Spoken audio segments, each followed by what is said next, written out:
Friends, భార్యలను సంతోషపరచడం, ఆనందపరచడం అనే మాట ఒట్టి అబద్ధమైన మాట. అర్థమైందా? భార్యలను సంతోషపరచడం, ఆనందపరచడం అనే విషయం ఒట్టి అబద్ధమైన మాట.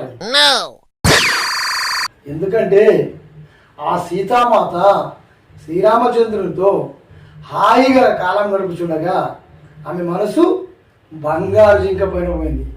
ఏమైంది?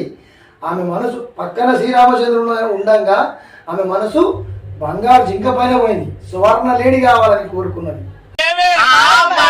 ఎప్పుడైతే ఆమె బంగారు లంక అంటే సువర్ణ లంకకి వెళ్ళిందో అప్పుడు ఆమెకు శ్రీరామచంద్రుడు కావాల్సి వచ్చిండు. ఈమె ఎప్పుడైతే స్వర్ణలంక అంటే రావణుడు లంకకి తీసుకెళ్ళాడు కదా, ఆ స్వర్ణలంకకి ఎప్పుడైతే వెళ్ళిందో అప్పుడు ఈమెకు రామచంద్రుడు కావాల్సి వచ్చిండు. అందుకే నేను చెప్పేది ఏంటంటే, ఓ భారతీయ మేధావులారా, ఏ పని అయితే శ్రీరామచంద్ర భగవానుడు చేయలేకపోయిండు, ఏ పని అయితే ఆ శ్రీరామచంద్రుడే చేయలేకపోయిండో అటువంటి పని చేయాలని మీరెందుకు ప్రయత్నం చేస్తున్నారు? అవునా?